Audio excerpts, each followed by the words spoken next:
All right.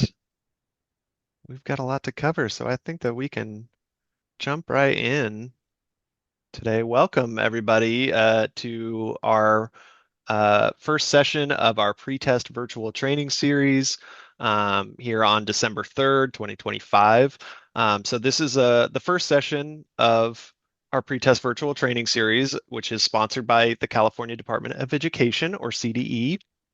And today's session is focused on what's new for testing for ELPAC. And we will hold a what's new for CAASPP testing session next week, a week from today on Wednesday, December 10th.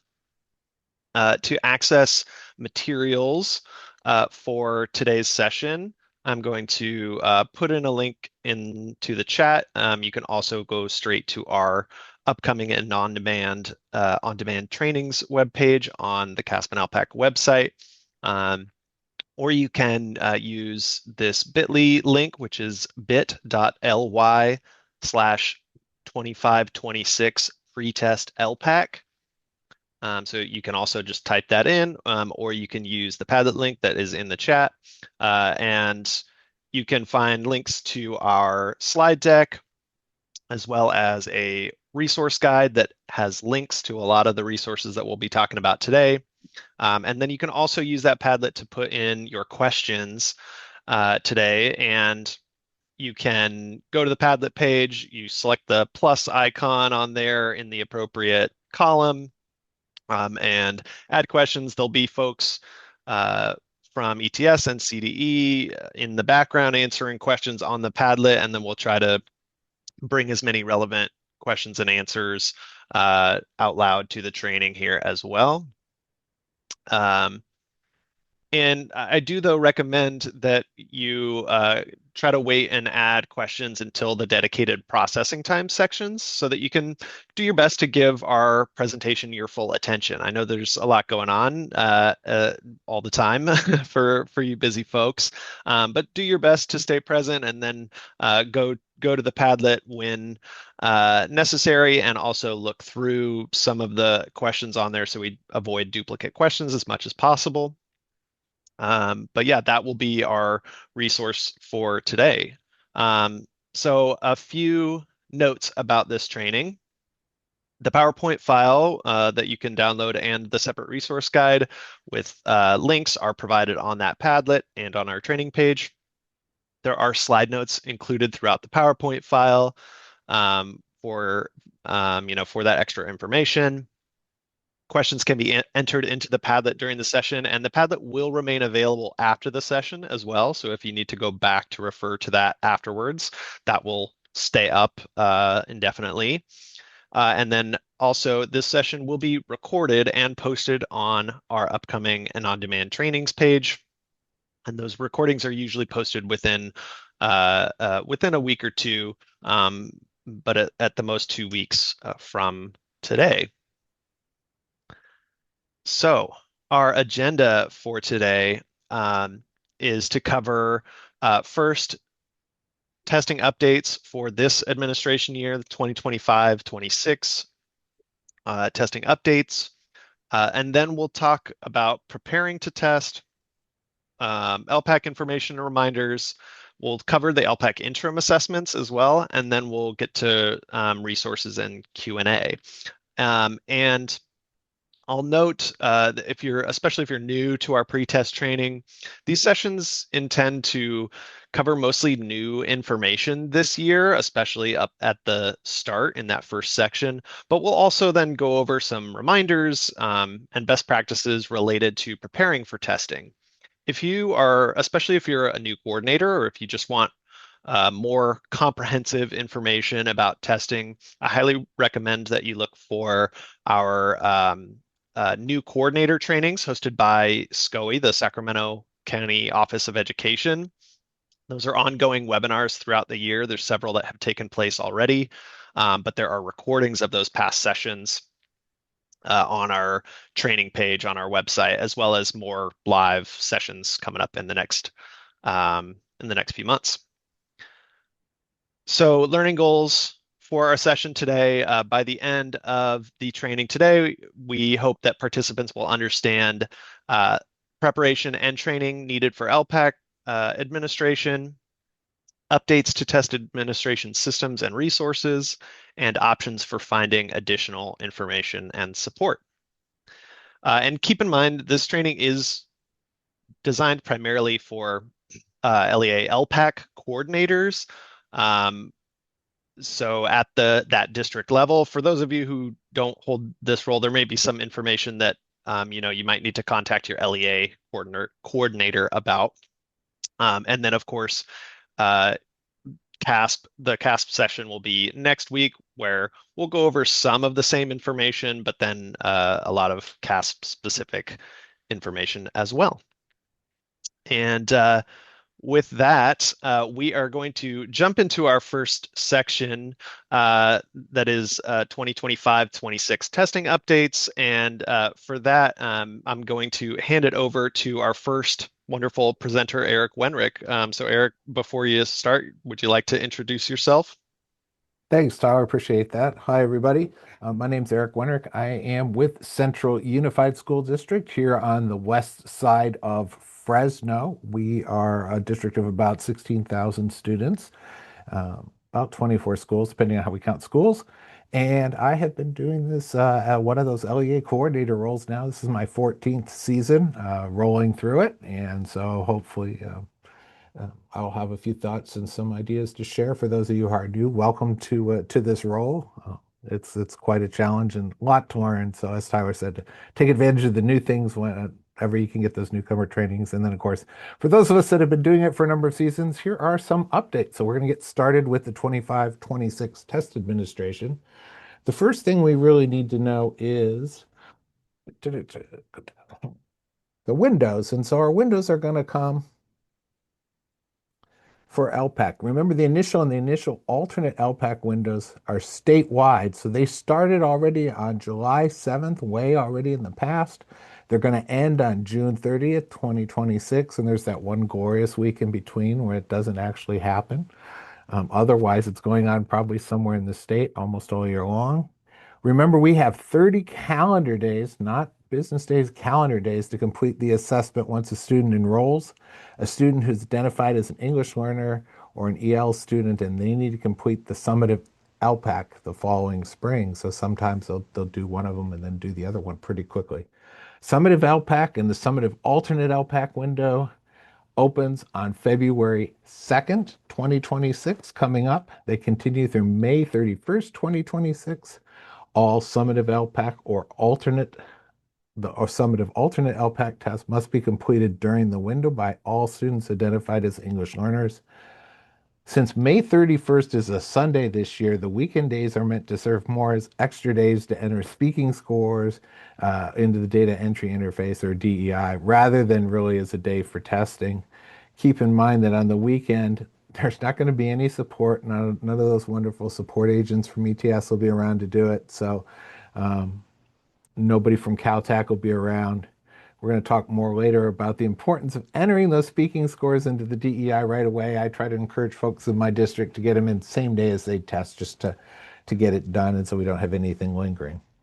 LPAC has a set testing window. So unlike the ones, and hopefully everybody's completed their set test windows already for the CAASPP administration, LPAC doesn't have that. We don't have to do anything because everybody has the same window.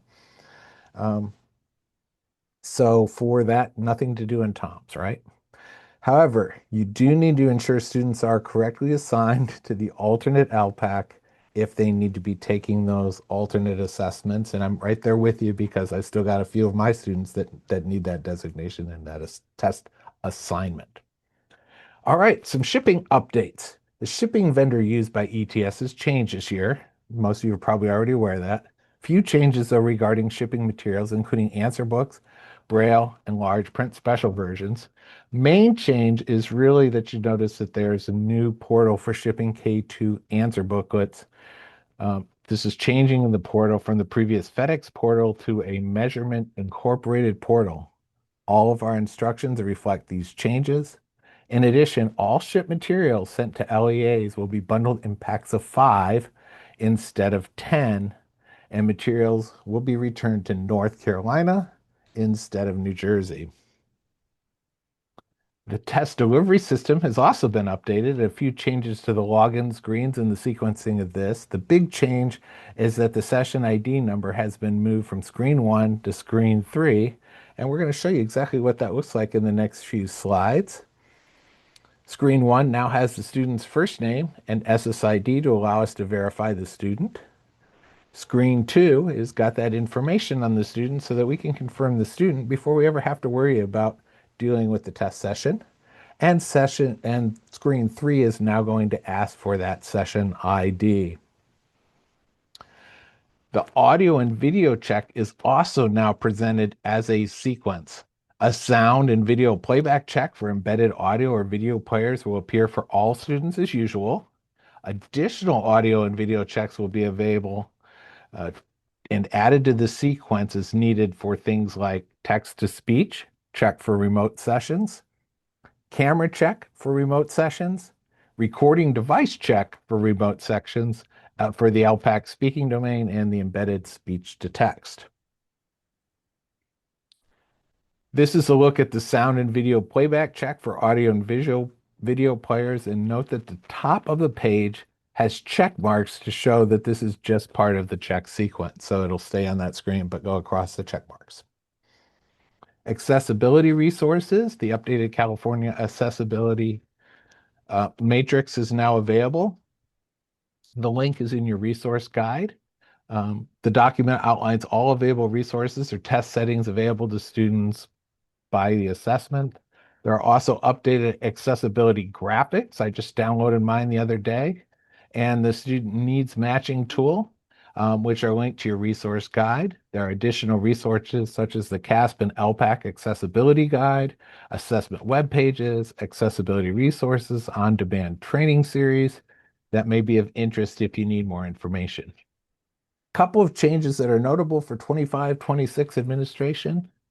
There is a new sensory items accommodation that covers items like fidget toys, and the embedded text-to-speech accommodation is no longer available in the initial ELPAC and summative ELPAC listing domain, as it was not needed because of the format of the test. You can find a list of every change in the updated matrix. And just a side note, that's a Word document. Sometimes I know people get confused or are looking for that in another format. Accessibility resources in-test settings. Students that are assigned text-to-speech, color contrast, or mouse pointer resources will notice another change in the new in-test settings menu. The menu allows students to adjust settings for these resources during the test, but only for the current testing session. If a student resumes testing after a pause or starts another test, the options will default to whatever is set for them in TOM. So students can maybe take that mouse pointer size down or up as they need to, but it'll go back to what it was set for default when they log into a different session. So keep in mind, in the past, you could access text-to-speech volume, pitch, and rate through the cogwheel settings during the test. Now those are going to be found using the new test settings buttons that is easier to find. And now in the new menu, you can not only adjust volume, pitch, and rate for text-to-speech, you can also turn the text-to-speech line tracking on or off. And additionally, students can adjust color contrast and mouse pointer settings during the test if they have these resources assigned. For STARS, the Security Tests and Incident Reporting System, or STARS, is mostly the same this year, but one change is worth noting. There's a new testing issue option available called demographic error. That would be used for any student's demographic information changes that are not grade level changes. Many student demographic fields for reporting are captured at the time the student logs on to the first summative assessment. The new STARS path leads to a reset appeal, which allows the LEA to change student demographics that were not set correctly at the time of testing. I see some applause for that. LEAs must submit or restore the appeal after the reset to assure students receive a score. These appeals must be submitted at least 1 week before the end of the LEA testing window. Also, this is not intended for situations where a student's English language acquisition or ELAS changes after testing. The option will become available on January 20th, 2026, after the January system downtime. Few other updates. The secure browser update has been communicated in emails previously, but it is worth repeating. If you use Chromebooks that have been updated to Chrome OS 139, a new secure browser will need to be installed to function in that new operating system. And I had several conversations with my tech services department about this. So a link to the email with more information, as well as a link to our technical guide, is included in your resource guide. There are some enhancements to the SIRS groups that make grouping custom or updating custom groups much easier. You can not only see uploaded groups for your district in the user interface and download previously updated group files, but you can also edit groups right in the interface, allowing you to add students and users to group without having to upload a new file. More information on that process in your resource guide. And lastly, Tools for Teachers has undergone some layout updates, including updated homepage and navigation, a universal search bar, and reorganized lesson plans to make information and resources easier to find. And this brings us to our first pause point. That was a lot of new information. I'm glad I saw some applause and instant reactions to that. For those who might need a little bit more time to reflect, we just talked about preparing test settings and some questions and things like this. So now's a good time if you need to post something onto the tablet related to what you've just heard or clarifying.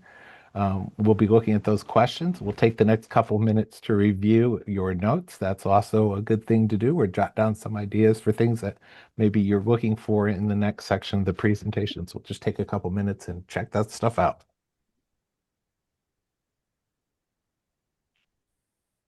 Yeah, thank you, Eric.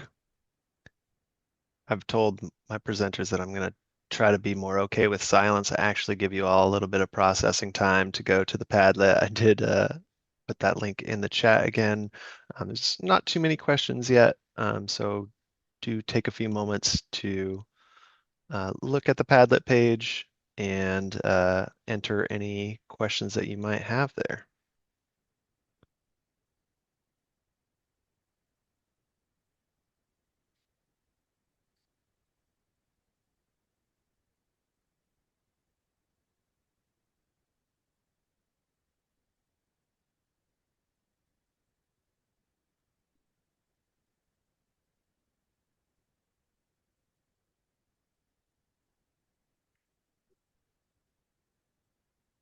All right.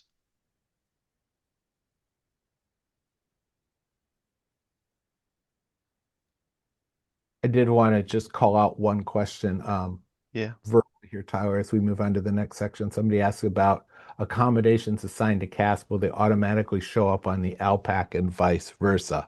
And I'm typing the answer as well, but unfortunately, those are two different and distinct things. The number of resources and accommodations, designated supports and accommodations, changes the number of columns and how that works in particular things. There are ones that are specific to ELPAC domains. There are things that are specific to science and whatnot. So you do have to upload CAASPP and ELPAC test settings separately.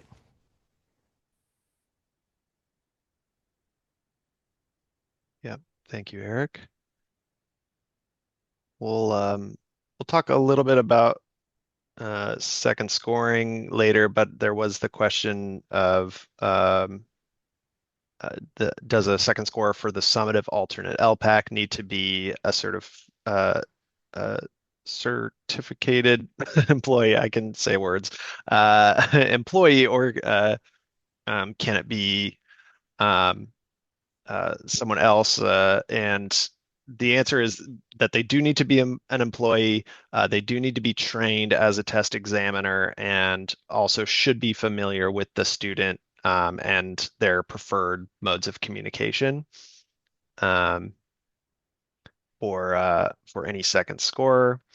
Now we're seeing the questions flow in. Thank you everyone for putting those in there. Some of them we'll get to um, over over time or in upcoming processing sections. Um, but I want to cover a couple of things that we specifically, covered um, in this first section about changes. So One note is about the secure browser.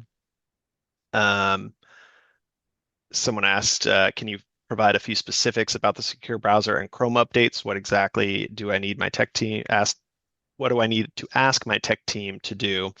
Um, so there, the email that we mentioned that should be linked in your resource guide. I think it was sent out in July. It's also archived on our website. That's the link that you can find. It has a little bit more of the details, and there's also details on the secure browser's webpage where you actually like download the files about which versions of. So it depends on which version of uh, Chrome OS you have installed on the Chromebooks at your district.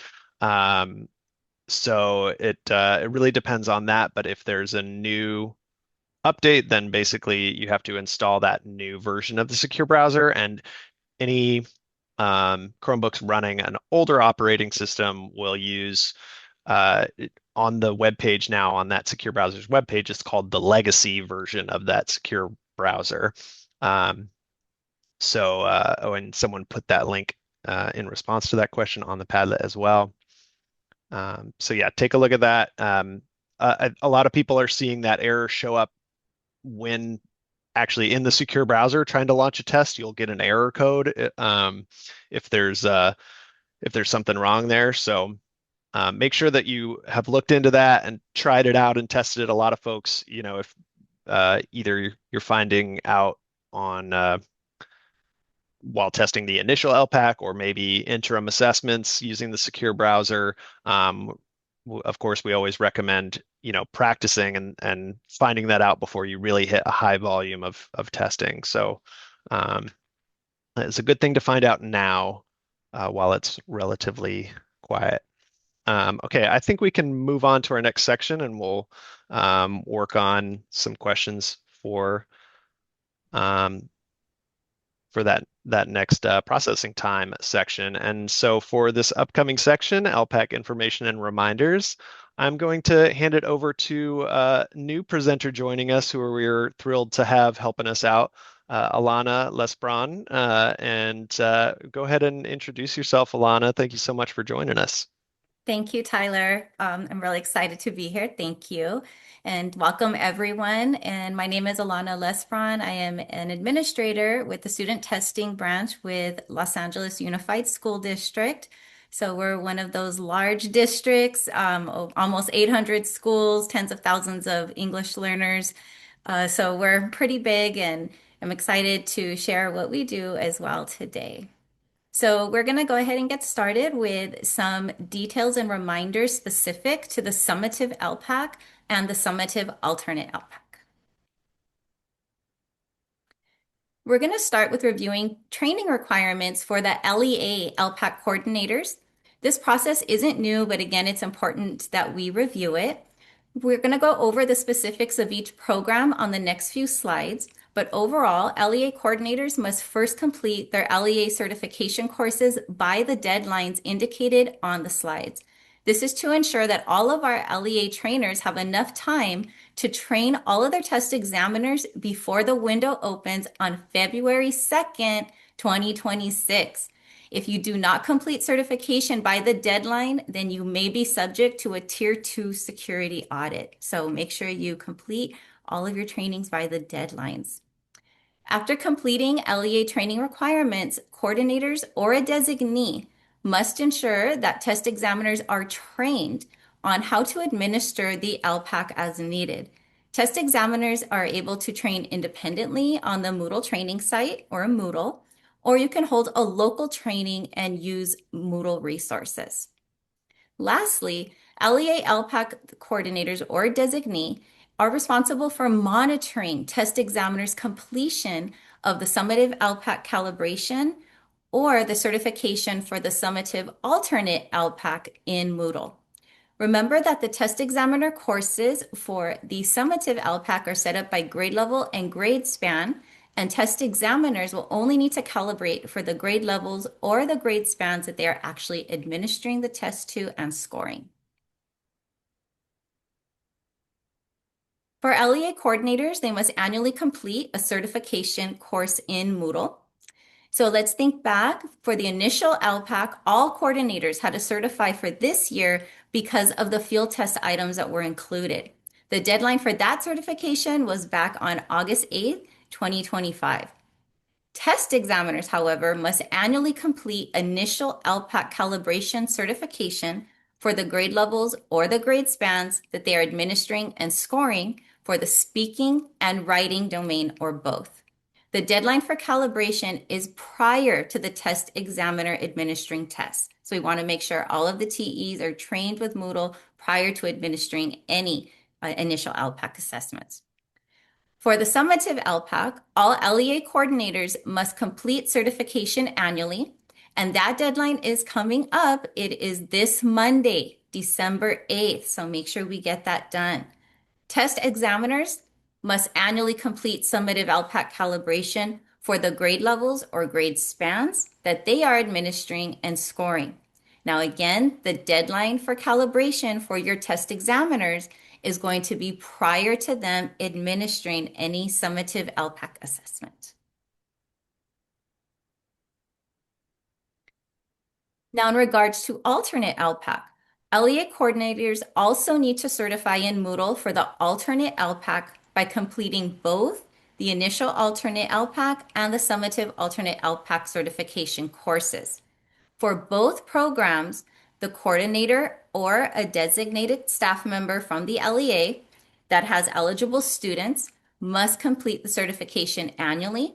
And this deadline is within 2 weeks of registering an eligible student. Since we know students can enroll at any time throughout the school year, you may not have eligible students now, but you might have an eligible student a week from now or next month. So you want to make sure that we are completing this certification training once we have registered an eligible student. Now, sometimes this can get a little complicated, so we do recommend that you look at the full course descriptions of the requirements on the test administration trainings and tutorials webpage. Test examiners need to train and certify specifically for the alternate assessments, but only if they are actually administering those assessments. So if they're not administering it, then they don't have to certify. The test examiner certification covers both the initial alternate ELPAC and the summative alternate ELPAC. Test examiners who do have eligible students to test must annually complete the certification after that course was updated on November 1st, 2025. So the new course is out and available, and the deadline for that certification is again prior to the test examiner administering a test. For the alternate ELPAC, we also wanted to remind you about the very helpful resource called the Test Item Preview, or TIP booklets. These contain all of the items on the initial alternate or the summative alternate ELPAC as they would be presented in the test delivery system, and this will help for preparation purposes. These can be found in the alternate ELPAC Test Examiner Certification course in Moodle. Test examiners should use the Directions for Administration, or DFAs, and the TIP booklets side by side when planning an alternate ELPAC administration. This should be done several days before any alternate ELPAC test administration occurs. Since the alternate ELPAC administration is highly individualized, it needs to be planned differently based on each student's individual needs. While site coordinators and test examiners should only see DFAs for the correct forms in TOMS, you still want to double check your LEA's assigned form numbers on the summative ELPAC or the summative alternate ELPAC form assignment web pages. You can search by your LEA or school and then filter forms if you have a large LEA with multiple form assignments. So my district, we always utilize almost all the forms because we have so many schools. So we have to make sure that we communicate that with our school site coordinators. Also note that for this year, summative ELPAC only has 7 total forms. This is down from 10 comparing to last year. And one of those forms is a Braille form. For the summative alternate ELPAC, there are only 2 forms. You can also look up the estimated testing times for each form. So this is helpful for planning purposes. You can access these on the web pages that are provided in your resource guide. It's important to note, though, that your LEA's form assignment for the general ELPAC is not related to the form assignment for the alternate ELPAC. So they more than likely will be different. Now let's cover a couple of important reminders about summative ELPAC speaking domain. Sometimes there tends to be some issues related to this domain because test examiners either forget to submit the test in the testing interface, or they reach the stopping marker and accidentally exit or pause the test instead of submitting the test. Both cases can cause issues with tracking completion.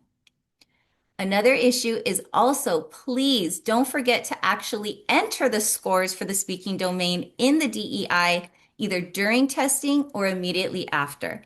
For our LEA, we are always stressing and train our coordinators and test examiners that they are to enter scores in the DEI immediately after testing the student. They dismiss them and then go to the DEI because we really want to make sure students are receiving credit for completing this assessment.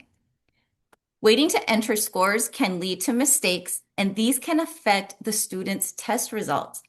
There were over 500 students last year that received a lowest obtainable scaled score or loss score because their LEA didn't submit the student scores in the DEI. This could have prevented these students from actually being eligible for meeting the reclassification requirements. So we want to make sure that we're putting students first, so please don't forget to enter those scores.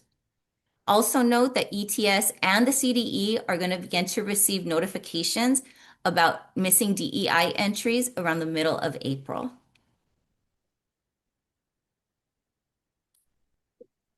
For second scoring, we know we have some questions in the Padlet about this. LEAs were notified in September regarding which schools had been selected for second scoring for the summative alternate ELPAC. LEAs are selected for scoring on a rotating basis. Visit the second scoring link that's located in your resource guide to check which schools within your LEA were selected for second scoring. As mentioned in the overview, second scoring is a required task for specific schools during test administration. Schools that have been selected to second score can learn more about the process and how to second score by several resources that are linked in your resource guide, such as the how-to document and the video.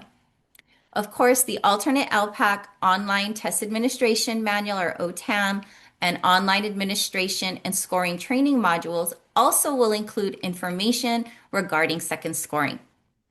Note that secondary test examiners do need to complete the alternate ELPAC test examiner certification course before testing. We saw that that question came up in the Padlet, and so that was the answer, that every second score does still need to complete that Moodle certification course. LEAs also need to do their best to have second scores present for all testing sessions. But we also understand if there's a last minute issue that occurs, of course, you're a school sites, things can happen. If an issue occurs that prevents the second score from being present, you can continue to assess the student as planned. Importantly, remember that any school that is required to second score must also enter those scores into the DEI either while testing or immediately after testing, the same day and prior to the close of the window. Again, we don't want students to miss out on having these scores. Keep in mind that second scoring information may show up in completion reports even if an LEA doesn't have eligible students to second score. So keep that in mind for your schools that are not identified as second scorers. They may still see that in the completion status. So make sure you're checking the summative alternate ELPAC second scoring webpage to confirm if your second scoring assignments are needed. So we have reached our second pause point. So take some time to think about what we discussed, take some few minutes to review your notes, add anything to the Padlet, or go ahead and check for any responses that were previously answered.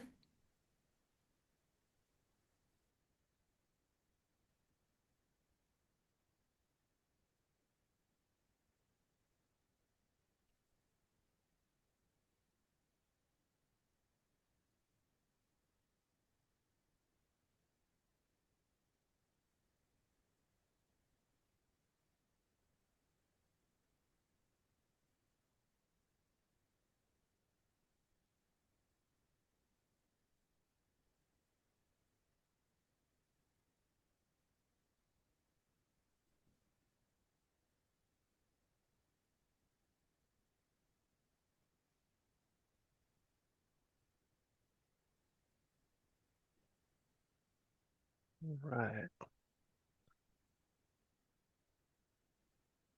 Well, lots of questions coming into the Padlet now. Thank you, everyone. And lots of questions getting answered as well. I am going to walk us through a few of these. Let's see here. So there were a few questions about the video playback checks that we talked about in the first section. Uh,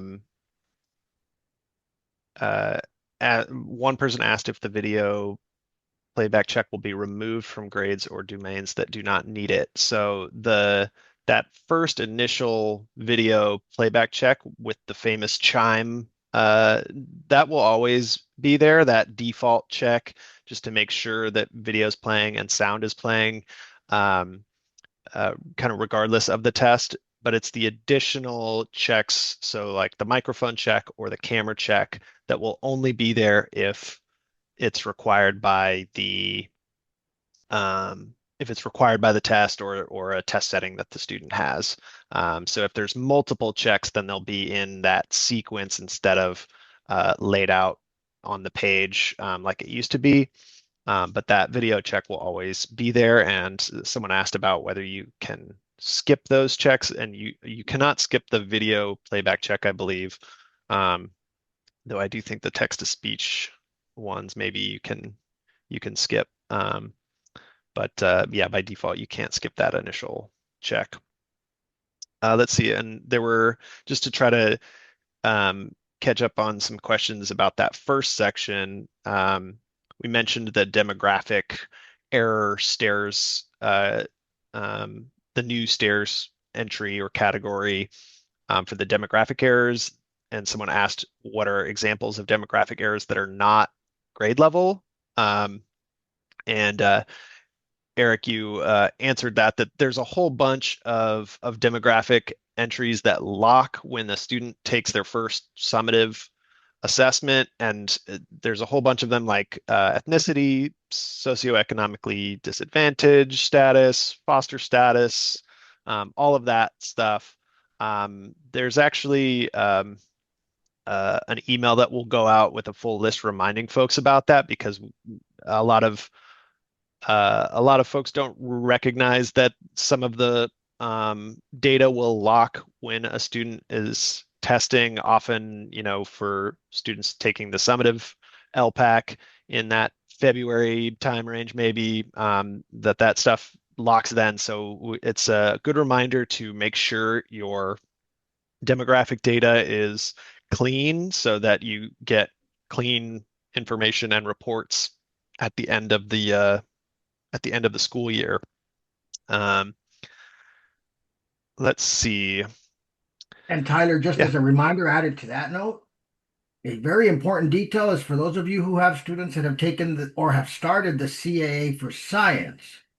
Because remember, that window opened back in September, and as a summative assessment, those students, their demographic and other fields that lock, that pertains to them already if they started the CAA for science earlier in this year.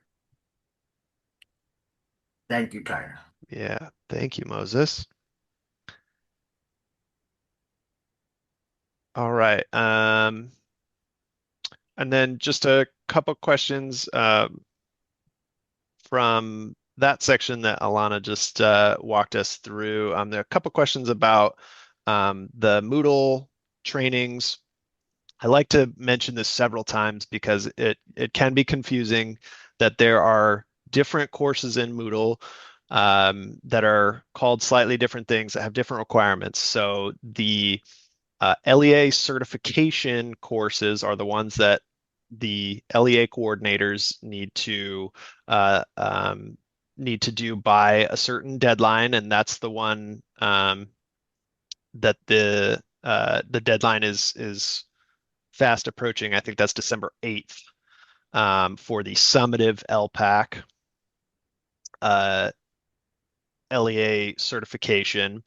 And all LEA coordinators are required um, to do that certification. And then for the summative LPAC and initial LPAC, the calibration is the Moodle course that test examiners are required to complete.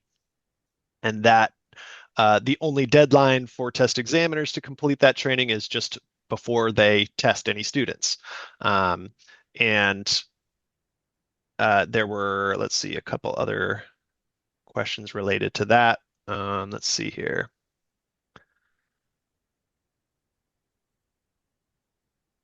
How long does the Moodle test examiner training take? I'm not sure if we have an estimate on Well, that.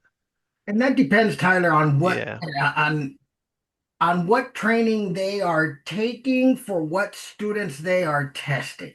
It could right. be anything from an hour and a half if you're testing one grade or grade span to those lucky few that are doing K-8 or K-12. You have a few more hours of training to do. So it really depends upon exactly who you're testing and what session, what trainings you need to take. Yeah. Thank you, Moses. Yeah, and it's definitely worth making that clear that you only need to calibrate for the grades that you're assessing. Eric, And what, about an hour and a half easily, one grade level, if there or one grade span, if you're really focused and concentrating and paying attention and not multitasking, about an hour and a half. Yeah, I would say that for experienced people only doing one grade level, if they're only doing that, it could be fairly quick. A little bit quicker if you're doing grades 3 and up than if you're doing K1, 2. Um, and you don't have any other grade levels to do. If you're doing a K-12, that can, as Moses said, take a while. We generally reimburse people in my district up to about 4 hours if they're doing across grade spans of calibration training on their own time. So if that helps as a guideline, we try to cap it at around there. And most of them complete it in about 3. If I can also add, it also depends on if you're meeting the qualifying score for each calibration quiz, because it's not just about completing it, you have to actually pass it with a certain percentage. So if people struggle with certain task types and passing those quizzes, then that will add on to each individual's time to complete the different Moodle courses. yeah, thank you both.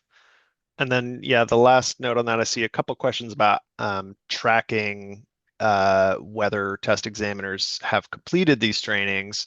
Um, and so that information is available in the AST site, the Administration and Scoring Training site, which is a different website than Moodle. And there's links to both Moodle and that AST site on our test administration trainings and tutorials page. This is we've tried to consolidate all the information about these trainings onto this page. I'm going to put the Yeah. link Tyler, in the chat. if I could just interject for a Yeah, second. please. For training purposes, when you're talking about if whether or not your LEA has passed the requirement for LEA calibration, that is going to be on the AST website, the Administration and Scoring Training website. Also on that website is the opportunity to go in and specify up to 3 people in your district who can then see additional things. They essentially effectively act like teachers in the Moodle system, and they can see which of their staff members have completed. There's reports that you can run that either run who's completed and got the certificate, and even you can look at activities. Occasionally we have somebody says, "Oh, I know I did that. I spent all this time doing it." And we look, and what they've really done is they've done the training activities, not the calibration part of the training. And so generally speaking, what you do is you sign up on that website. It's been my experience that I just give SCOE a little nudge at Moodle support at scoe.net and say, "Hey, I signed up my 3 people about a week ago. We've got people starting to take this. Can we make sure we see the reports now?" Just a quick email like that to make it happen. So Yeah, and if you have any other, Moodle specific questions, yeah, Moses put that email address in the chat. It's also on that webpage, Moodle support at SCOE.net. Yeah, they're a great resource that will help you out with any of that if you need it. And Tyler, and to our participants, the Padlet is such a valuable resource for us all. And I know that as we get going with the presentation, we want you to focus there, but please take a look to this question that was just answered and or asked and answered. One of our colleagues from the CDE, Dr. Jennings, if you look to the left, the first column, run a report. What a detailed. Couldn't have been more perfectly detailed as to where you go and how you can go to get ELPAC certification reports. So throughout the time that we're here, please know that incredibly valuable information is being shared throughout the whole Padlet for us all to take during this processing time a second to look to see what else is being answered. But thank you guys for our colleagues from the CD. Thank you for that detailed answer there that is spelled out about the Moodle reports. Yes, thank you all. All right, I think we can move on to our next section. And I'll hand it off back to Eric to take us through. Great. Thank you, Tyler. Now we're going to move on to some topics and reminders related to preparing your LEA to do the test for the ELPAC. So when preparing to test, it's important to make sure you have all the right documents for test examiners. As usual, there are separate preparing for administration documents, or PFAs, and directions for assessments, or DFAs. PFAs are not secure. They can be found on the administrative test session webpage on the CAASPP and ELPAC website. They're generally for use before testing, and they contain login information, the steps and how to log in, and information that may be most useful for newer test examiners. For the initial and summative ELPAC, a PFA document is available for kindergarten through grade 2 or K2 testing, and another PFA is available for grades 3 through 12. That has to do with the writing mostly. It should be used to prepare the administration become familiar and prepare folks with the testing guidelines for the initial alternate ELPAC, summative alternate ELPAC. There's only one PFA, and each test that is applicable for all the grades. DFAs are directions for administration, which they contain secure information. They can be found in TOMS in the test operations management system. They contain the necessary day-to-day information to administer the ELPAC. They can be used during the actual administration and must be used during the actual administration of the ELPAC. For the initial and summative ELPAC, remote testing instructions are included in the DFAs. As a reminder, initial alternate ELPAC and summative alternate ELPAC are to be administered in person only. And just from my own personal experience, the DFAs, remember, my assistant writes people's names on them. We expect to get them back. We destroy them. Any electronic copies, clean up, download, make sure they're double wiped off the computer so that they're all cleared up from that. All right, starting a remote test session resource. There's printable how to start an ELPAC test session documentation posted on Administer a Test Session webpage under the TA Interface Instructions and Resources heading.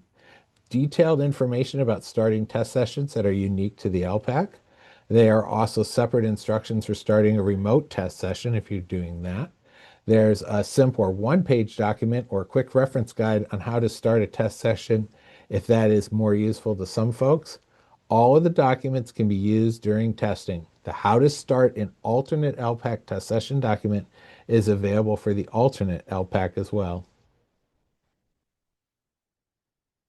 You can find all of the available manuals in the Manuals Library webpage, which you can get to from the CAASPP and ELPAC website homepage under the Help menu in the navigation bar. Manuals are, of course, linked to directly relevant pages, but this library webpage could be useful for those who are looking for a lot of information at once. Manuals Library webpage represents every available manual with a separate row, and the titles are organized into 3 categories of test administration manuals, system guides, and other manuals and guides.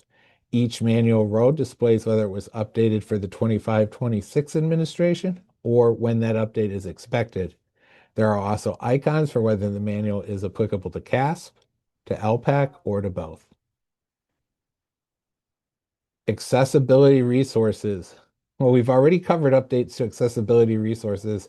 It's also worth mentioning that available training around accessibility resources, also called test settings, and that's the file that you're going to be uploading as a test settings file if you're doing it by hand, when selected for students on a certain assessment. These resources can be especially helpful to educators who are working with students and need extra information about what is available to students during testing so that it can also be incorporated into classroom practices if it isn't already. The accessibility resources on-demand modules have great information that is available to educators to take at any time at their own pace. Most of them are about 3 minutes or less. So if they really just want a quick understanding of what it is as they're heading into an IEP meeting, great place to go.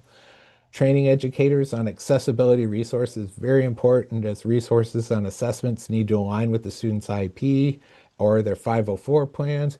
They should also align to what students are doing regularly in the classroom. Also, and by the way, on any interim assessments, right? So also on the accessibility resources demonstrations webpage, you can find the videos, many different types of setting tools for students. Some popular videos demonstrate the test navigation assistance, designated interface assistant resources, scribe, text-to-speech, pause or replay audio, and a lot more. You can also use the California Assessment Accessibility Resources Matrix to demonstrate the availability of resources on different assessments. And we often get questions about the pause or replay audio designated support. In fact, I got one of these from my folks in the field just this week. Designated supports like pause and replay are meant for students who regularly use it in the classroom for instruction or assessments and when they are determined for use by an educator. Confirming your test settings. Not a new feature, but one that's often underused by test examiners and test administrators. When viewing students to approve a test session, test examiners and test administrators should take care to review test settings by selecting the view or that eyeball kind of icon in the See Details column. The column also displays default if a student has no test settings and custom if they do have test settings applied. As mentioned previously, checking this might avoid having to reset test in stairs if they tested with the improper test settings, and it can avoid the student having to go without required resources or having to retake a test. Keep in mind that for educators to properly check this immediately prior to testing, the educator should be provided with a list or have their own list of students and what settings should be applied. Excuse me. A good place to practice, by the way, is your interim assessments because they will also have these same features and work in the exact same way. A note about the screen for the interims, right, is that TOMS will appear here for all assessments and for additional functionality, letting the administrators change the settings only in interims in the menu so they can click in there and actually test out if this will work well for a student or just confuse the student more. So it's a great way to kind of do this before they make that commitment for summative testing. Timing. Understanding the timing of when things happen can be very helpful in preparing for testing. Obviously, working with staff that manage CalPads is very important, and keeping your student information as up to date as possible, as early as possible, will help avoid issues with the testing as well. In general, when students' demographic information, including new students, is updated in CalPads, it will flow from CalPads into TOMS and then into the test delivery system or TDS. The entire data transfer process typically takes less than 24 hours. But keep in mind during periods of high activity, like when LA Unified starts testing, it may take up to 48 hours. Be aware that you might need to include local processes in these timelines. For instance, there could be an extra day before that if you're making a change that starts in your SIS before it goes to CalPads. Also, sometimes CalPads updates are made locally, but require someone to upload the changes to the system. The timeline refers to when they are uploaded, not always when they are changed locally. Check with your local CalPADS administrator about that process since it can vary for some LEAs. Test settings and signed security form information don't require an overnight transfer, but they still take time to move from the TOMS to the test delivery system or the test administrator interface. Test settings, also called accessibility resources, should be quicker to transfer now, but they still may take about 2 hours to appear in the TDS during busy times, and or possibly a little bit longer. And I'm sure Lana and I both know we've had many phone calls where somebody says, "Yeah, I signed my test security affidavit," and then you run that report of when they actually signed it, and you see it was about 15 minutes ago. That morning they're trying to test. So something to keep in mind that we try to put out information. I tell them make sure you do this at least 24 hours before you are scheduled to test. Sign your test security affidavit. And I do that when I create their accounts, and I keep reminding them in various ways through the year. In addition, if test examiners do not have summative assessments available to administer in the test administrator interface, it might be because they haven't signed their other if there's other security forms to be signed. Um, for our test coordinators, they also have to sign the affidavit as well as the agreement. So you go into Tom's to sign those about 60 minutes before they are get posted. Finally, we get questions about interim assessment results. Once an interim assessment result is submitted by the student, it takes about 20 minutes to appear at Tom's, unless it needs to be hand scored. So it takes about 20 minutes for the item to then appear in the teacher hand scoring system, and it will sit in the teacher hand scoring system until that person scores it. So after they score it, once they're in there, it takes about another 20 minutes. So keeping in mind when teachers are planning to sit and score an assessment, if they're doing one particularly at the end of the day or right before a prep period, that may eat into their time considerably. So it can take a bit longer during peak testing times, especially if there's a lot of summative testing going on across the state. So keep that in mind for April and May, as it might take several hours to get those results up, but should be going. So teacher recommendations. As you create your testing schedule at each school site, work with your test site coordinators well in advance to ensure everybody can be prepared for testing. To provide students the opportunity to familiarize themselves with in-person and remote testing features, teachers are encouraged to administer practice or training tests to students ahead of time. Students can practice logging on and become familiar with the navigation and tools. Training tests can also be a good way to help identify appropriate accessibility resources. Interim assessments are a great way to mimic the summative testing environment and receive useful information about student performance and progress. Practice and training tests, as well as the interim assessments, are available year-round. Schedule in-person test sessions and remote test sessions in separate sessions. We strongly encourage LEAs to use the entire testing window to give the greatest flexibility. That means preparing in advance to administer tests starting February 2nd, 2026. And if you have students who will be testing remotely and in person, you need to schedule those sessions separately. One test examiner cannot monitor both in-person and remote test sessions at the same time unless there's a proctor to support monitoring one of the test sessions. Only those test sessions receiving daily instruction remotely or who are home for health concerns should be tested remotely.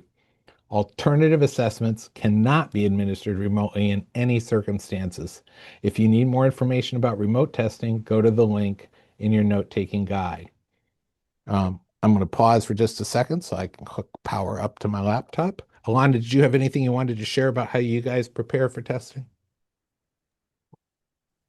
So pretty much the same. So preparing for testing, we have all of our schools submit their calendars.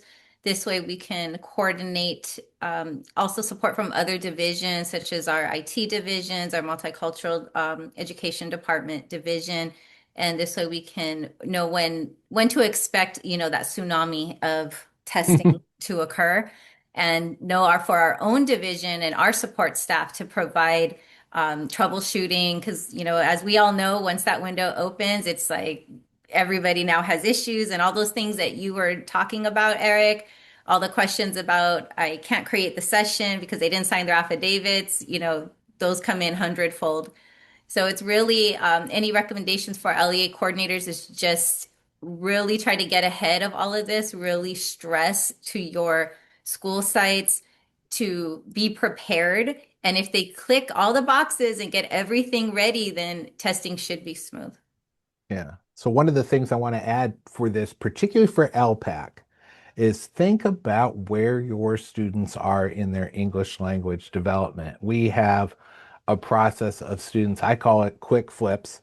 And all that means is that I want to test students that were scoring at basically a high 3 level on their prior LPAC from the year before. I want to test them, and they're probably ready, as demonstrated by the local assessments. I want to test them early in the window so that I can get the results when they come out toward the end of May, and then we can reclassify them so that then when they start the following school year, particularly for our secondary students, they get their electives, right? And so they get to have another elective added to their schedule. So that's one way to do it. Another thing to think about is if you have students that might need a little bit more time to take a local assessment and waiting for those students to take their LPAC, but make sure there's a list of who is going to test at what point in the window. I've got a couple of schools that like to wait and test their K1, 2 students along with CAASPP. I generally don't recommend that, but I do allow them some flexibility for what works in their individual school sites. And so there's a lot of 6th grade camps that go on in my district in the spring. And so planning on when you're going to assess your 6th graders, right, might be another thing to do as far as thinking about it. So think strategically and not just throwing together a calendar, but even within grade levels, are there individual students that you want to test right away because you think you want the results back right away for reclassification? Are there ones that maybe you want to wait because they still have a 4 from the prior? And ETS has been doing a great job now of providing us a list of those students who have a 4 in the prior LPAC.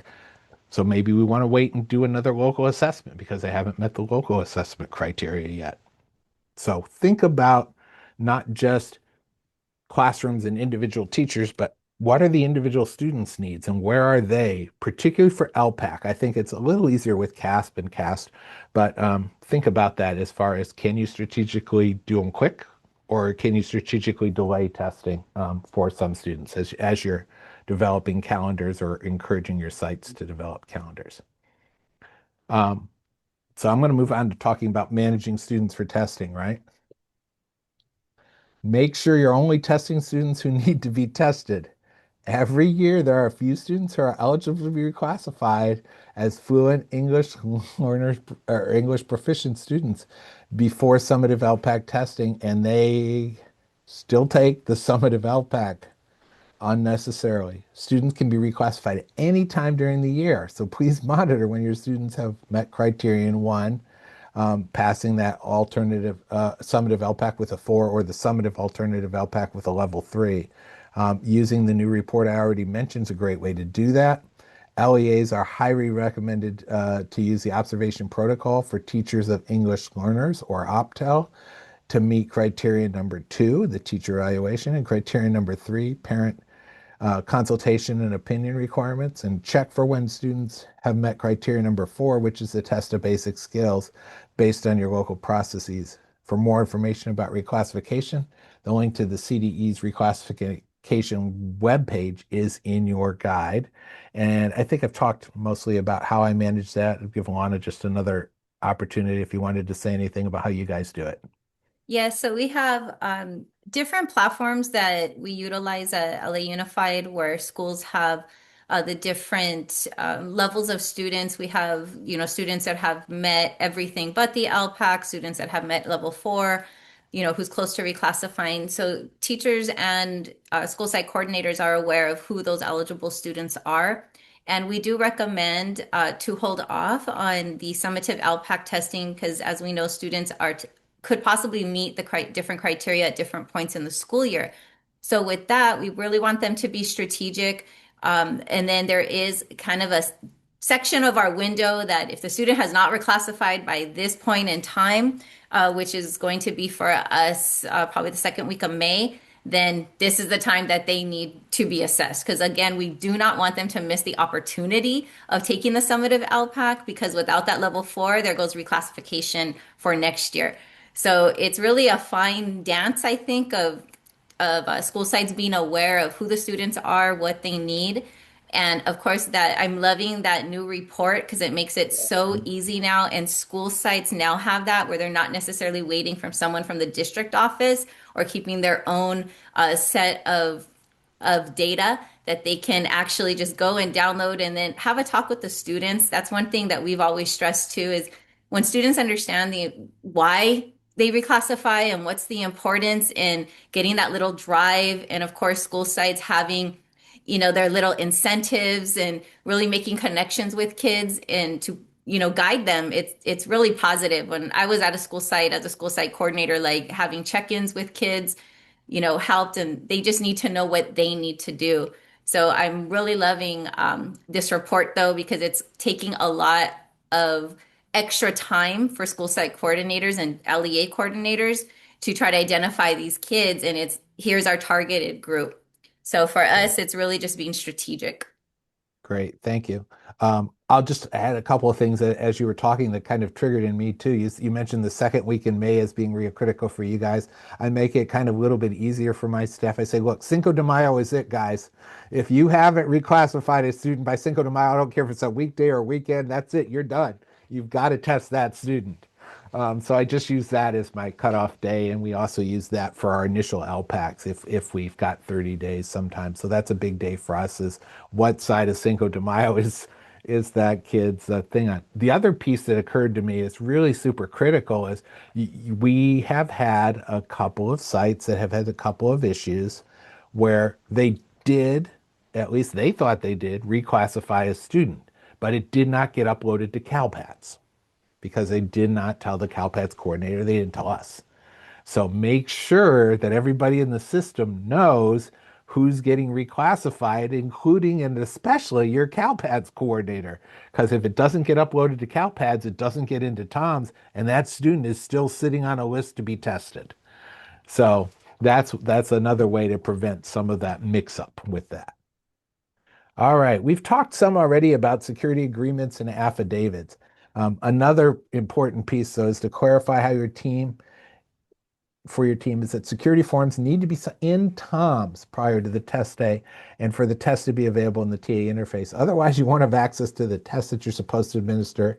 If you're administering the summative LPAC for the first time and you log on to the TA interface to assess a student you've pulled for one-on-one speaking domain, the LPAC is not going to be available because you'll have to then send the information back to the class, pull the student and test at a different time. It's not a good situation when you start pulling students and then realize you don't have access to it. So the test does not become available between 30 minutes and 2 hours after security affidavits are signed. So recommended that users do that, like I said, well in advance. This is as much as they can do it so you don't have to deal with that wait time. Some of them think that interims don't require this. So some of them think because they've administered interims, they're good. So it's really important you communicate this is for summative testing only. And even if you've administered interims, I need you to confirm it. When I send out list, I say, if you're on the list, it's because it says you haven't signed it, right? They're easy to sign. Forms are out there. It's all paperless. They just scroll through that screen when they log on. They go down to the bottom. They read through all the things carefully, and they check that they do that. Remember that our site coordinators have an agreement to sign, which talks about making sure they're training staff and such things, as well as a security affidavit. One way to monitor test security signatures is to run that security forms and remote administration status report in TOMS. It is in there if you just look them up under the users. There's whether or not they've signed it, but the report will give you the time they actually signed it.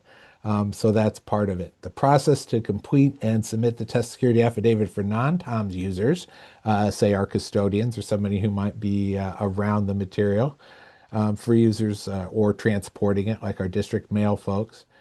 That is online. It gets completed using the link to the resource guide. Um, and you can download that form and have them sign that. No online form for non-TOMS users, just that PDF. So fairly straightforward. For testing and training reminders, based on things that we heard in our yearly focus group, there's some things that might be helpful to make sure your test examiners are aware of. We often hear there's confusion around pause rules every year for all tests. So you may want to check for that understanding wherever possible. We have updated our pause rules document to be clearer this year, and there's also an updated CAASPP and ELPAC pause rules video available as well. Another point of confusion is in monitoring test completion.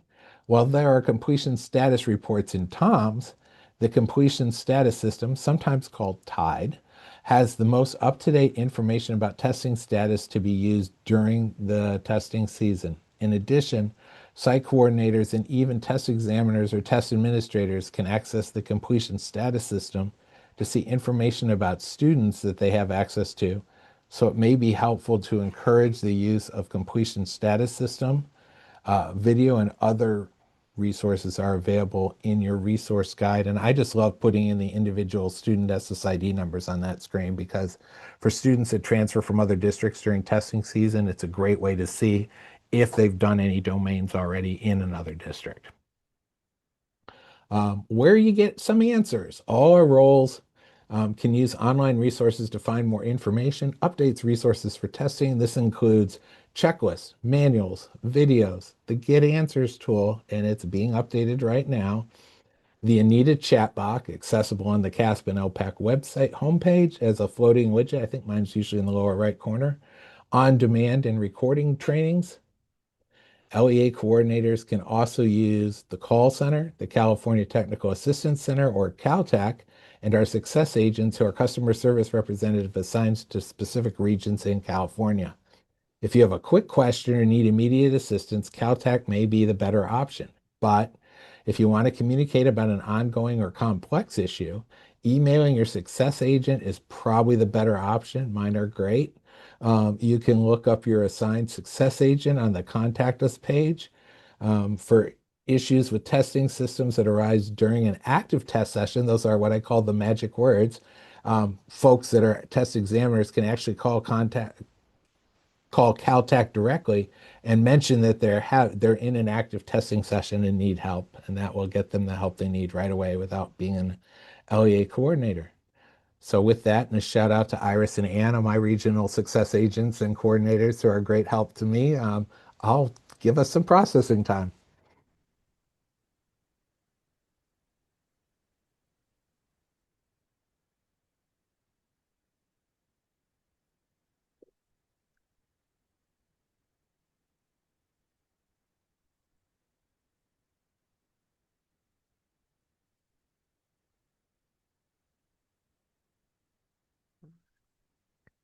How am I doing waiting longer this time, giving folks a little more quiet time? And we do have lots of answered questions in the Padlet right now. So thank you so much for everyone in the background who's helping out with those. And we'll give it just another couple seconds if folks want to add any questions that they have after that latest section.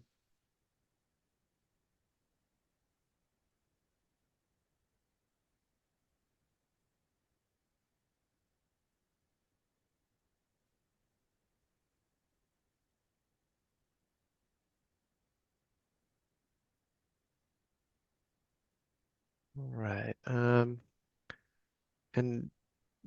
Alana or Eric or anyone else, if you see questions in the Padlet that you would like to mention out loud, please do. The couple ones that I'm seeing, um, there were a couple questions about, we talked through the DFAs, but a couple questions about when the DFAs are actually available in TOMS. Those will be available in mid-January. So keep an eye out for that. Some folks get fooled a little bit because there are placeholder documents in TOMS, but the actual DFAs will be available after our usual downtime in January, so that mid-January. But there are I think it's worth mentioning for training purposes or anything else for folks that are kind of newer to what the DFAs look like. There are sample DFAs in the Moodle trainings. So that's just a good resource to know about that if folks need to see what those tend to look like, that is available even before the actual updated DFAs are available in January. Let's see.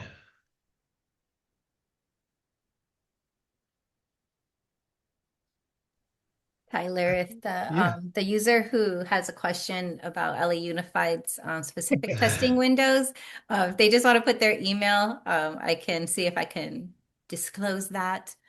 I just don't want to blast it. Yeah, yeah. Trying to avoid the heavy traffic of LAUSD testing, but it's not always that easy, I suppose. I think they're trying to say we break the system when we Yeah. try, don't we? It Well, our and system, anybody yeah. who's ever driven through LA understands why the system goes slower. It's the same deal. Just like the 405 freeway. Yes, indeed. And then a question that just came in, I saw asking about SIRS. We don't have too much SIRS information in this session. There's a lot of resources on the web, but I can answer this question about who can have access to SIRS besides LEA coordinators and teachers. So if they have a TOMS role, for the most part, they can get access to SIRS. Uh, if they are educators, um, then they need to be assigned, they need to have a TOMS role and be assigned to a group um, in SIRS. So there's, and some folks have an integration with their student information system or SIS set up where it automatically puts teachers with their current students in a group into SIRS. Some folks need to do that manually by uploading a file. And you can also, a lot of folks upload files for last year so that teachers can see their student scores from last year. But yeah, that it's a combination of Tom's access and potentially the student group uh, that they're assigned to in SIRS. And there's some resources about that. I believe in your resource guide on our SIRS page that you can look into that a little bit more, or of course, reach out to Caltech or our success agents if you have more questions on that. All right. I think we can move on to our um, second to last section, I suppose, where we're going to talk about the ELPAC interim assessments. And Alana, you can take it from there. Thank you. So we're going to dig into one of my favorite topics, the ELPAC interim assessments. So ELPAC interim assessments, they are optional. They're the optional assessments, but they are intended to be used with students in the classroom. This helps teachers not only know, how to prepare students, but it supports with teaching and learning. These interim assessments can also be used to monitor student progress towards English language proficiency, including administering them in a non-standardized way, this way to support the formative assessment process that occurs daily in the classrooms. ELPAC interim assessments can also be used with school staff for professional learning purposes, and LEAs are encouraged to use them for these purposes. We want to train our staff, have them become familiar with all the benefits of the interim assessments. However, it is important to remember that they are still considered secure materials. And keep in mind that California Education Code prohibits the use of interim assessments for any high stakes purposes. So we aren't going to use them to identify specific course placement for students, identify them to see if they're gifted or talented, and it cannot be utilized to reclassify any English learners. Now, no matter what your level of expertise is with interim assessments, it's important to remember that the interim assessment materials are secure. The interims are considered student-facing and teacher-facing only. Any use, display, or distribution of the interim assessments that results in access for individuals beyond LEA staff and students is considered a compromise of assessment security. So we can't be sharing them with our friends from other districts. We're not going to show them to parents. We want to make sure that we are keeping them secure. The scoring materials and resources available in TOMS are available only to educators in California LEAs. Okay, so again, we're not going to be sharing them with parents. We're not going to reproduce them. We're not going to post any interim assessment materials online or any messaging platform. And we will not be accessing any public materials during our training today to maintain security. Also, this year, there's an optional sample test security agreement for the interim assessments. It's not required for LEAs to use it, but some LEAs may want to increase awareness of and clarify the security rules that surround the interim assessments as they differ a little bit from summative assessments. And this sample agreement can be utilized to help increase awareness for your staff. The document is linked on the Test Securities webpage, and it is also linked in your resource guide. Regarding the interim assessment lookup tool, this is a quick reference resource for interim assessments available on the CAASPP ELPAC website. The interim assessment lookup tool is available to help you understand which interim assessments are available for Smarter Balance, for the California Science Test, and ELPAC. The tool includes information that used to be available, if you remember, on the green PDF forms, the interim assessments at a glance, and the interim assessments by grade web documents. The interim assessments at a glance section of the tool outlines the interim assessments available in each content area across all grade levels and grade bands. The interim assessment by grade section of this tool specifies the associated standards, the number of items on each assessment, and the number of items requiring hand scoring for each assessment. That's one of the biggest questions that teachers always have is how many questions are on this interim assessment and how many do I have to score for each student? So all this information is located on this wonderful resource. And for your reference, we have provided the link to the interim assessment lookup tool in the resource guide. For the ELPAC interim assessments, it is important to note that the writing domain for kindergarten through grade 2 and the speaking domain for all grade levels, they do require local scoring and data entry in the data entry interface or DEI. For the writing domain for grades 3 through 12, the scoring takes place in the teacher hand scoring system or the THSS. This is where the test examiners can go in and see what the students actually typed as their responses and score them. The listening and reading domains are computer scored and don't require any additional steps after testing. More information on how to administer each domain is available in the Interim Assessment User Guide and the Interim Assessment video series. Any assessments that do require scoring will need to be scored before results appear in the California Educator Reporting System, or CERS. Educators will need to be given access to view results if they haven't already. To do this, student groups will need to be uploaded into CERS if your LEA hasn't done that. A link to a video on creating student groups in CERS is also in your resource guide. Now, we know that there are some SIS vendors that have an automatic connection set.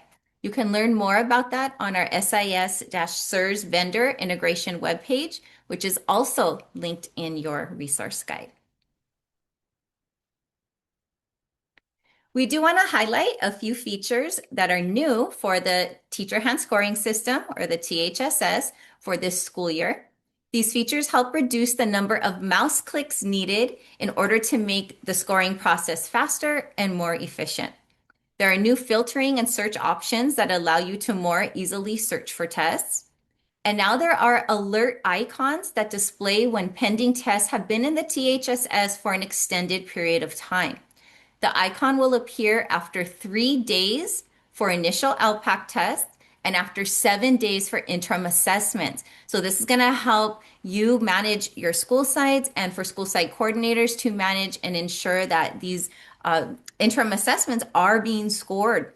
And this way we can get those scores and get results in SIRS.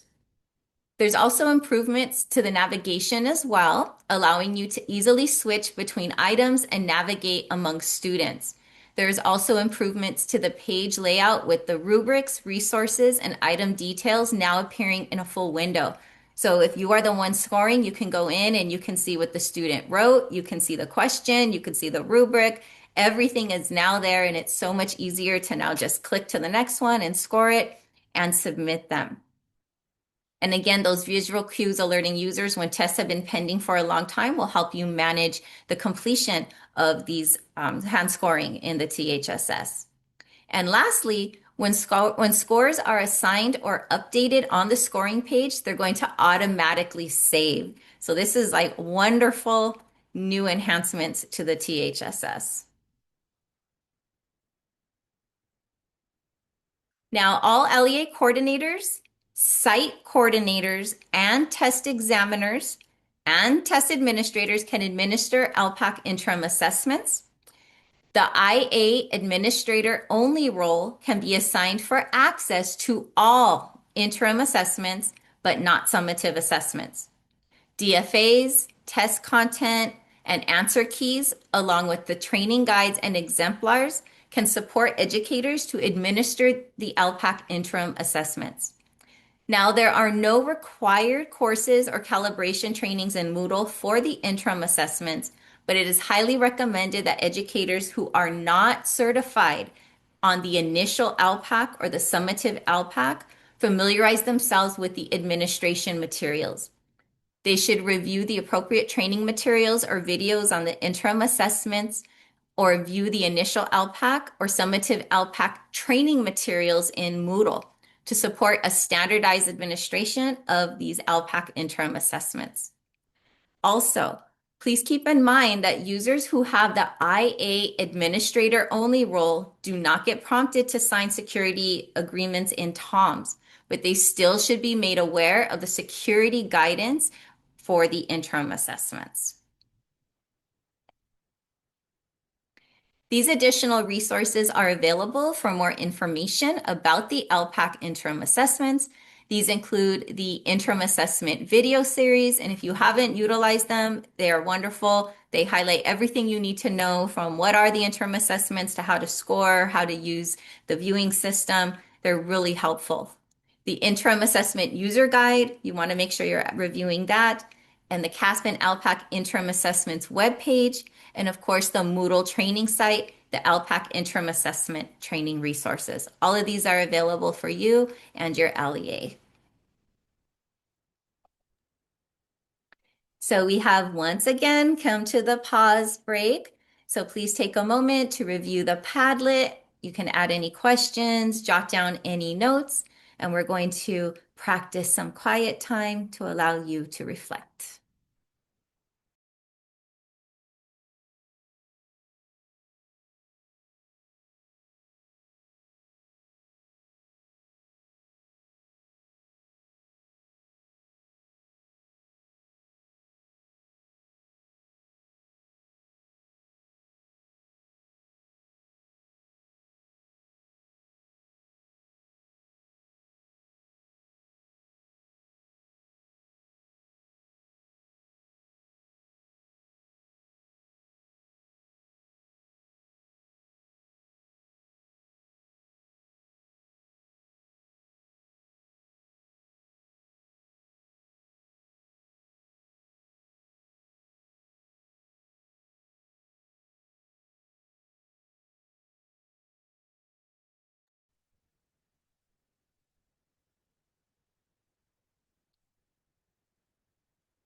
Right.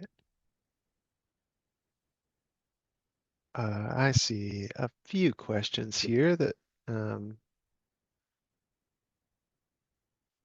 we could get to, starting with interim assessment related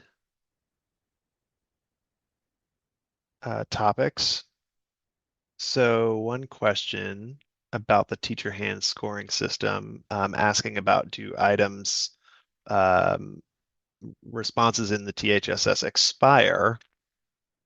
And they don't expire after a certain amount of time, but at so they'll stay in there until um, the rollover in the summer, where then they'll all get cleared out all at once. Um, so yeah, often LEAs have told us that especially certain interim assessments get in there and then they never get scored, never get, interim assessments that require hand scoring go in there and then never get scored. And we do warn folks before that clear out happens um, that those responses will disappear once that rollover happens. But it's not time based. Just that new feature in the THSS though that puts a little icon next to it is the new thing that's time based where it'll just mark those as that they've been in there a long time. Let's see. And then one question as well about standardized versus non-standardized use of interim assessments. Um, I'll follow up on the Padlet and add some links because we do have a few things that talk about kind of what the difference between standardized and a non-standardized administration might look like. Uh, there's some info about that in our interim informative assessment training series that we do every year. There's recordings of those up on our website, and there's also usually some uh, interim assessment or tools for teachers shared practices sessions that SCOE does that give a little bit of info about that. But basically, a non-standardized is sort of any way of using the interim assessments in the classroom that um, that isn't just the normal one-on-one student on a computer filling out the assessment. So, a lot of times people will even displaying the interim assessment items in the classroom for students to work on is kind of a non-standardized way of using them. But there's sort of a lot of different ways. I don't know, Eric or Alana, if you have any extra details to share on that. Yeah. Actually, I just wanted to amplify what you just said, and that's the way I responded to it on the Padlet is essentially there's a multitude of ways in which it could be non-standardized. The only way it could be standardized is basically if it looks like the summative assessment. So if they sit a student down and they take it with their supports and accommodations, and everybody does the entire test, and gets submitted and it gets scored by the teacher or whomever, then it is a standardized administration. Anything else, putting it up for whole class instruction, dissecting a question, whatever else you might be doing with them is not going to be, then just put non-standardized. And I just want to add the use of the viewing system that the interim assessment Hmm. only administrators have, because if it is intended just to display and have discussions and not have the students, if it's not a need for them to actually log into a test session and interact with the platform, then the viewing system works wonderful for that because the teacher can display it, they can discuss it, they can have students engage in conversation, and it's not as if they have to go through the entire interim assessment at that time. We often get some questions too about like, is there any difference? Do they still have to be scored if they're marked as non-standardized in the session? And and a couple of the examples that you two provided for a non-standardized administration of the interims might not require even a test session to be made or having students submit a test. So sometimes, there's no test there to deal with. But if it is if there are some students submitting a test, but maybe it's an open book test or something like that, right? That's non-standardized. All the system does is tag that result as non-standardized so that in SIRS or wherever the results are viewed, that you know that result was a non-standardized administration. So if the interim was marked as non-standardized but still gets submitted, if it has hand scoring items, it'll still go to the THSS. It'll still function the same in the systems. That's a question we often get. And then another good point, someone asked, why is a test security agreement not required for the interim assessments if the items and materials are secure? And so that's a good question for sure. And basically the state provided interim assessments are considered student facing and teacher facing only. So that's why but obviously there is more flexibility allowed with the interims because of these non-standardized administrations and so on. So there is that extra flexibility where the standard test security agreement doesn't necessarily apply, but of course there are still those guidelines around how to use them. And but that is why we provided that optional test security agreement to make it really clear to folks that there are those, they are still secure materials, and there still are guidelines around using those. All right.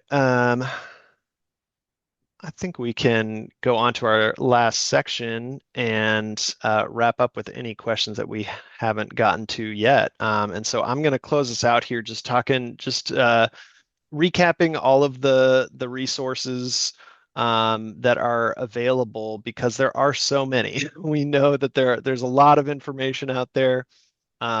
So just to recap a little bit, uh, of course, we have trainings like this and a myriad of other trainings available for folks. I mentioned the new coordinator trainings. There are several trainings that took place this fall that recordings are available on our website, and there's several upcoming in the new year, SIRS focused trainings and a few others that will be coming. So we definitely recommend that you check out our upcoming training page to find out everything that's going on. We have our checklists are also a great resource, especially for new coordinators that have timely information about all the tasks kind of organized into months so that you know when certain things need to be taking place. Of course, we have our manuals as well that are available on our website that have a lot of detailed information. And then, of course, there are emails, a lot of emails that we send, and we do archive them on our website in case you miss one and need to see all of them in one place. And other email communications like the weekly CDE assessment spotlight email. That's another source of information that's helpful. And there's information and instructions on how to subscribe to that assessment spotlight newsletter in your resource guide. And while, you know, most of you are available with these resources, we like to bring this up to, really make sure that we are providing you with everything we can. Our new website as well, it's not so new at this point. We're more than a year into our combined CAASPP and ELPAC website, but we're always listening to feedback on how to find the best information. So please let us know if there's anything that you're struggling to find, and we'll try to make that as clear as possible. But of course, as Eric mentioned a little bit earlier, you have some really good resources to contact if you can't find information, including Caltech, which is that phone line The number is, of course, on our website, but I'll read it out here as well, just in case. It's 800-955-2954. And our wonderful, wonderful success agents who are available primarily via email, but on phone and chat as well. They are just so helpful. A couple of them have gotten a shout out, but all of them deserve shout outs. They're uh, very valuable resources. So make sure to utilize them. Um, and yeah, I'm seeing lots of reactions and love coming through. So yeah, And Tyler, yes, can I add a please. note of emphasis here, please? And please, to anybody who by chance you're not throwing up a heart or a clapping of the hands right now because you haven't met your success agents, I beg you, please, especially to any first year new coordinators, take a look at the chat. I just right now put what is probably your greatest resource to success going forward this year. If you by chance do not know and have on speed dial your success agent, click on that link that I just put in the chat. Type in the name of your LEA and your success agent name and email and phone number will appear there. I think I speak for all of us who have been in that seat. Absolutely no greater saving grace for you coordinators going forward than to have your success agents on speed dial for any of these questions. They are your one main source of immediate outreach for success in the work that you're doing.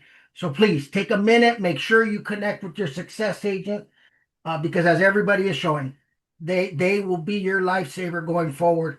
And Tyler, if I may finish, Please. with two quick things. First of all, we all here need to say thank you to every single one of you coordinators that are out there serving our students, serving our LEAs, serving our teachers with the support that you give them. As you go forward, and get to the busiest of seasons of the work that you're doing, do know one, our gratitude is eternal for you and the work that you're doing. And we are here if for no other reason than to then support you every step of the way with the work that you're going to be doing in the next few months with summative assessments. So please know that and know that at any point in time you reach out, we are all here to support you every step of the way. And so that's the good news, Tyler. And here's now the sandwiching of good news and then a little bit of bad news to sandwich messaging. Earlier, some of you asked about if you have finished your Moodle certifications. Well, seriously, just as you guys were speaking, this came to my desk as the director of security just minutes ago. Let me tell you this. There are 97 that are going to be getting an email from SCOE in the next few minutes letting you know you have not completed your Moodle certification. So there you go. If you get an email from SCOE from Moodle, if you haven't completed it, you're going to be getting an email in a few minutes letting you know about the summative alternate ELPAC certification. And then also, believe it or not, there are still some with the initial alternate certification. So one sure way of going away today, either with a very happy face or a not so happy face about your Moodle certifications completion, will be an email that you should be getting in the next few minutes, letting you know. For those of you with a happy face, you don't get an email, you're okay. For the others, I just literally received a notification that some emails are going out for any LEA that has not certified for those two requirements. Other than that, have a wonderful rest of your day. And thank you again for all that you guys do for no one other than for our students and the work that you do supporting our students and their teachers. Tyler, take it away. I'm sorry. No, you're fine. Thank you so much, Moses. Yeah, it definitely second all of those kudos. And yeah, uh, hopefully you don't get the bad emails that say you got to do something. Hopefully you've done them already, but it happens to us all, I suppose. We've gotten a lot of questions answered. I think we've kind of flown through a lot of things. Um, But just to put a cap on this, we do like to just make sure that we have met some of our goals for this training. So hopefully you all have learned a little bit about the preparation and training needed for the LPAC administration, gotten some timely reminders. We've learned about the updates to test administration systems and resources, and of course, options for finding additional information and support. Um, the last few questions that I saw that we could wrap up in the Padlet, which again will continue to be available for you if you want to go through and find any information. The couple newer ones that I saw that we haven't mentioned out loud, there were a few related to accessibility resources in the interim assessments or the practice and training tests. There was one question about uh, students using the practice and training test to practice um, with certain accessibility resources, including accommodations that they might not have access to normally, right? Accommodations normally require a IEP or a Section 504 plan.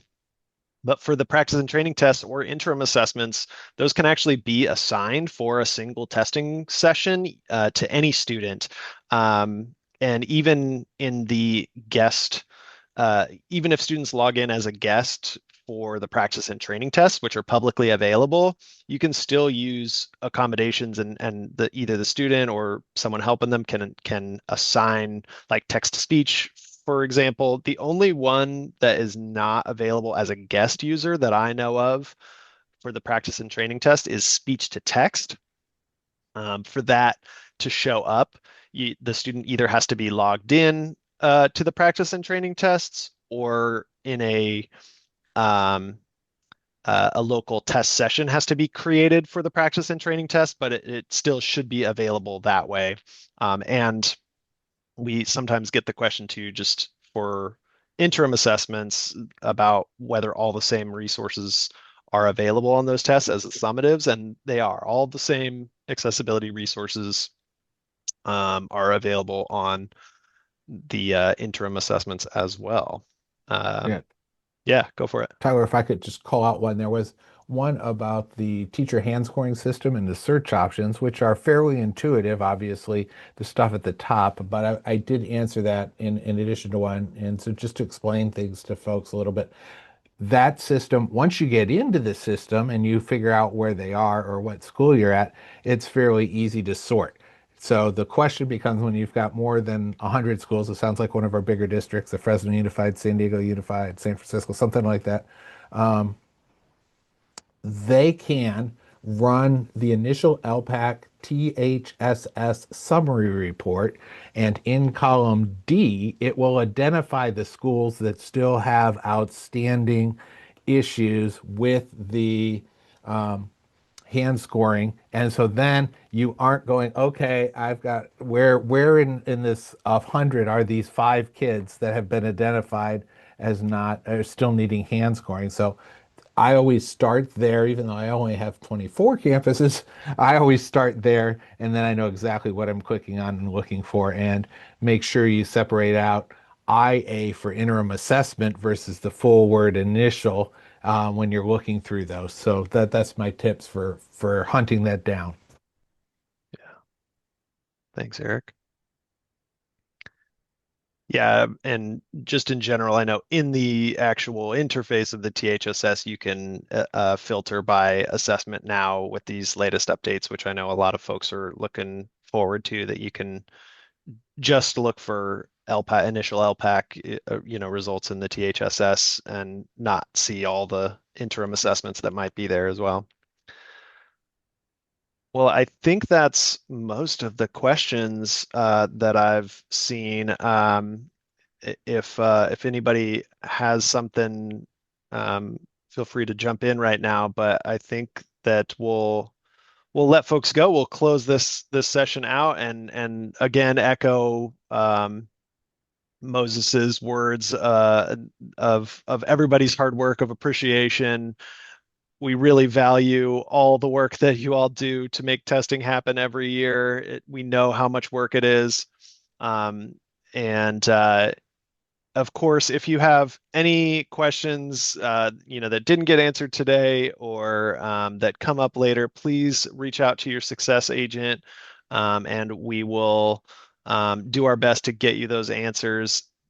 Also, as soon as this session ends, you will see an evaluation survey that should pop up in your default browser. We'll also send a little reminder email, but we really appreciate your feedback. So if you can take us a few minutes just to give us your feedback on the session today, we will always do our best to improve going forward, and make this as helpful a resource as it can be.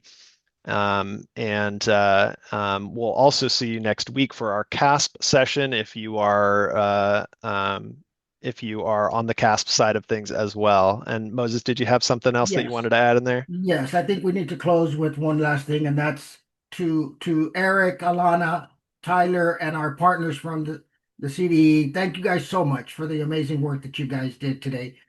Awesome job. And all you, thank you for your support. Definitely, Thank you, definitely. Tyler. Thank you, Alana. Thank you, Eric. Yeah, we'll see a lot of folks next week on Wednesday for our CAASPP session, but hope you all have a great rest of your week this week. Thank you, everyone.